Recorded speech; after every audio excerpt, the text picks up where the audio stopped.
Bien. Madame le maire, mesdames et messieurs, en vos grades et les qualités, c'est tellement nombreux qu'il y a beaucoup de discours.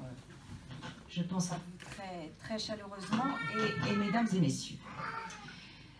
Oui, c'était un week-end chargé, mais j'ai choisi d'être avec vous ce matin. Et donc j'ai choisi d'être là parce que inaugurer un commerce de proximité est emblématique pour moi de plusieurs points que je trouve aujourd'hui extrêmement importants. Première chose, c'est que dans un moment où, regardez ce qui se passe sur l'ouverture des super et des hypermarchés dans un territoire donné, ça n'est pas rien d'avoir cette volonté-là. Parce que c'est pour moi emblématique d'un vrai engagement politique et d'une volonté très forte d'un maire et de son équipe. Mais c'est aussi le fruit d'une histoire, peut-être aussi la conséquence d'opportunités, de rencontres, et aussi d'une idée qui est que dans les communes, à la fois avec une bibliothèque, et vous savez comment je suis très attachée aux bibliothèques, et c'est une bibliothèque qui marche bien, et je vous en félicite, parce que ce sont des lieux de vie, et bien pouvoir réouvrir, inaugurer et accompagner des commerces de proximité en plus multiservices, est pour moi, en tout cas, une dimension absolument essentielle à la fois de la vitalité et de l'accompagnement que l'on doit avoir aujourd'hui par rapport aux communes et aux bourgs de ce département. Alors, je fais attention parce que vous avez entendu ce qu'a dit la maire. Et comme je suis en haut lieu, dans la chambre haute, je fais un peu attention et je me dis, oh là là. Mais vous le savez, Madame le maire, que le Sénat est la chambre des collectivités. Les élus que nous sommes et qui siégeons dans cette chambre haute avons à cœur, bien sûr, à la fois d'avoir ce souci de la vie de nos communes, qu'elles soient petites, moyennes ou grandes,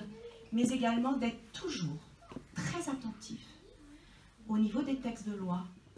à ce qui va à un moment non pas freiner, mais bien évidemment aider, soutenir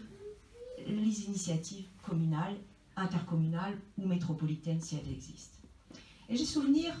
par exemple, qu'avant l'été,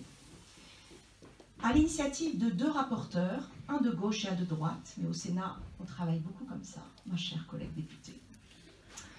parce que c'est l'intérêt général et l'intérêt de nos communes. Eh bien, il y a eu une proposition de loi qui avait pour objet la revitalisation des centres-bourgs, et notamment tout ce qu'on pouvait, non pas, j'ai bien entendu votre propos, non pas en faisant en sorte de freiner les initiatives, mais de mieux les accompagner, comment on pouvait, par des outils fiscaux, par des engagements sur la valorisation du patrimoine, sur la dimension culturelle, touristique, faire en sorte que justement les centres-bourgs puissent bénéficier d'accompagnement dans toutes ces différentes dimensions pour pouvoir à la fois, bien sûr, retrouver de l'attractivité, mais faire en sorte, et vous l'avez dit très justement, que ces communes qui ont une histoire, où les habitants arrivent, où vous êtes aussi dans des programmes de logement, où il y a la question de la mobilité, on en parle beaucoup en ce moment, eh bien, il puisse y avoir à la fois une qualité de vie, mais il puisse y avoir des lieux qui fassent que eh bien, la population se rencontre, et ça, je trouve ça extrêmement important, c'est-à-dire tout simplement des lieux d'échange, des lieux de parole, des lieux de vie, eh bien, les commerces, et je voudrais vous en féliciter, et je suis sûre que vous avez des idées pour pouvoir faire en sorte de l'animer encore plus, doivent et savent devenir ces lieux de vie et de rencontre. Et pour une commune, vous l'avez dit, c'est très précieux, parce que ça permet à la fois de rendre le service aux habitants, mais de faire en sorte qu'ils restent, qu'ils s'y sentent bien, que dans la vie d'une commune, eh bien, il puisse y avoir aussi des espaces qui permettent aux uns et aux autres de se parler, de se rencontrer. Et pour moi, c'est la démocratie locale dans toute sa globalité. Et pour cela, et en tant que parlementaire, et parce que vous savez que le Sénat est très attentif à tout cela, eh bien, non seulement je vous félicite très sincèrement, mais j'espère que vous tous qui êtes là, eh bien, vous saurez à la fois y aller, parce que c'est aussi vous qui allez faire en sorte que ce lieu réussisse. Nous avons tous une responsabilité collective, elle est citoyenne, elle est politique bien sûr, mais elle est citoyenne, et pour tout ça je vous fais confiance, et je vous félicite, et je vous, en tout cas, j'adresse toute ma gratitude, parce que c'est un sacré chantier, mais je terminerai par là, il est vraiment très joli ce café du délice, alors bravo à tous.